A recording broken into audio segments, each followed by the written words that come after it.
रौनक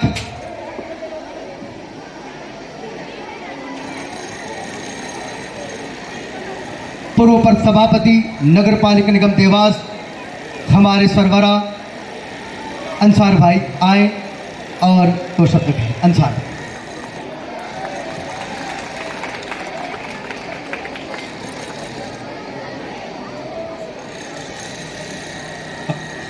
अस्सलाम वालेकुम। इस संस्था के अरसाज मेरे छोटे भाई यूसुफ सर और यहाँ उपस्थित हमेशा मेरे से कंधे से कंधा ला के साथ खड़े मेरा छोटा भाई धर्मेंद्र बेग जी, मेरे बड़े भाई बाबू भाई, वहीद भाई, वो सामने बैठे गुरुजन और प्यारे बच्चों और बड़े बुजुर्ग, सरपरस्त, सायेदार साथियों, बाकी में मैं जब इस संस्था में आया हूँ और इस संस्था के माध्यम से, गुरुजनों के माध्यम से मेरे को भी बहुत कुछ सीखने को मिला है। वाकई में यूसुफ सर और इन टीम की बाकी में बहुत मेहनत है।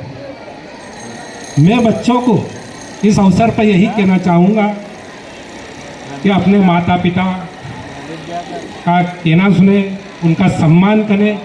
क्यों?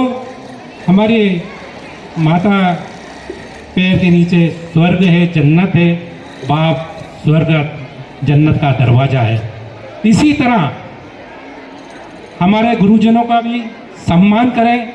किसी भी दिशा से गुरु जन आते हैं, शिक्षा देने वाला गुरु हो, हुनर देने वाला गुरु हो, या सामाजिक गुरु हो, या राजनीतिक गुरु हो। जैसे मेरे राजनीतिक गुरु स्वर्गीय सत्य महाराज साहब थे, मैंने उनसे भी काफ़ी कुछ सीखा।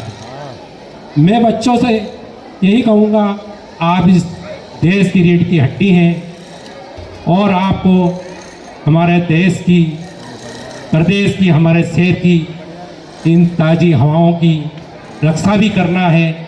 आज देश की चाबी और पूंजी भी है। और हमारे देश में आज अगर गुरुजन नहीं होते तो मेरा ये मानना है हमारा देश इस मुकाम पे नहीं होता।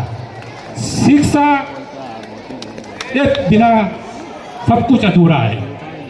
दौलत, पैसा, हीरे जवाहरात कभी चोरी हो जाते हैं, तो उसका भी खात्मा होना है, बढ़ जाता है।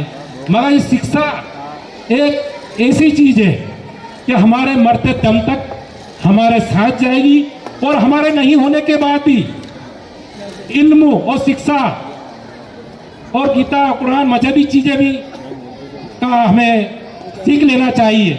जिस मजहब से भी आते हैं, दीनी तालीम भी होना चाहिए और दुनिया तालीम भी होना चाहिए। और यकीनन हम इस दुनिया से चले गए तो वो शिक्षा, वो इल्म हमारी दुनिया भी सुधारेगा और आखिरत भी सुधारेगा। क्यों? हमारी पीढ़ी ये बताई भाई, हमें हमारे गुरु ने ये शिक्षा दी थी, ये दिशा दी थी। हमें इन बातों का ध्यान रखना चाहिए। क्यों? मैं तो ये मानता हूँ आज मैं शिक्षा में बहुत पिछड़ा हूँ। घर की परिस्थिति ऐसी नहीं थी। मैं इतने बड़े पद में स्वर्गीय सत्य महाराज, तो आप अपना बड़ों का सम्मान करें, वो अपना गुरुजनों का सम्मान करें। मैं तो ये मानता हूँ शिक्षा एक शेरनी का दूध होता है, वो जितना दूध पीता है वो इतना दमदारी से अंगाता है, बोलता है। मैं आपको इस अवसर पे और गुरुजनों को, उनके वालिद वालदा बच्चों को बहुत बहुत मुबारक देता हूँ, बधाई देता हूँ। और मालिक से, ईश्वर से, अल्लाह से, खुदा ताला से दुआ करता हूँ कि आप बच्चे कंपटीशन में कामयाब है और किसी कारण जो बच्चे पिछड़ गए हैं पढ़ाई में या कंपटीशन में, आपको हताश होने की कोई ज़रूरत नहीं है। जितना संघर्ष करोगे इतनी अपनी नींव मजबूत होगी। हताश होने की कोई जरूरत नहीं। मैं आप सबको मुबारकबाद देता हूँ, बधाई देता हूँ, अल्लाह ताला से दुआ करता हूँ ऐसे गुरुजन, अध्यापक, खुदा इनको सेहतमंद रखे, तंदुरुस्त रखे और हमारे शहर में आने वाली पीढ़ियों पे इनका हमेशा साया बना रहे। जय हिंद, जय भारत, अस्सलाम वालेकुम। मंत्रमुग्ध कर देने वाले ओजस्वी उद्बोधन। भाई कायल कर दिया आपने। शिक्षा वो शेरनी का दूध है, जितना पियोगे उतना आप तंदुरुस्त होगे, मतलब उतने आप मजबूत बनोगे। तो हम यानी कहने का मतलब कि खूब शिक्षा ग्रहण करें तो खूब हम तरक्की पाएंगे, खूब आगे जाएंगे। अब मैं एक प्रतीक चिन्ह के रूप में अतिथि गणों को, और प्रतीक चिन्ह तो अपनी जगह सबसे पहले भाई ने जैसे बनाया, आप पूर्व सभापति रहे, सभापति के 5 साल आपने जो निकाले, इसके पहले भी कई सभापति हुए, और जब सभा होती थी ये हमें मालूम है, हमने अच्छे से देखा है, कुर्सियां चलती थी, खूब झगड़े होते थे, लेकिन भाई ने 5 साल ऐसे निकाले कोई विवाद ही नहीं हुआ। और ऐसा नहीं जब आप बने तो लोग कहते थे दमंगाई होगी, लेकिन वो भी नहीं, भाईचारे के साथ और सबकी बातें सुनकर, पक्ष की भी विपक्ष की भी, और उस पूरे 5 साल के कार्यकाल को आपने ऐसा निकाला कि लोग आज भी उस चीज की सराहना करते हैं। जब आपके 5 साल पूर्ण हुए उसके बाद बहुत सारी जगह लोगों ने आपका स्वागत सत्कार रखा, चाहते हम भी थे लेकिन उस वक्त हो ना सका।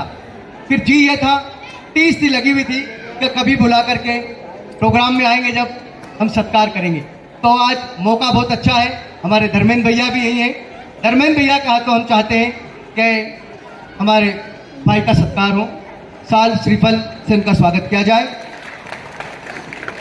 अरे नहीं साहब, 5 साल आपने ऐसे निकाल दिए कि और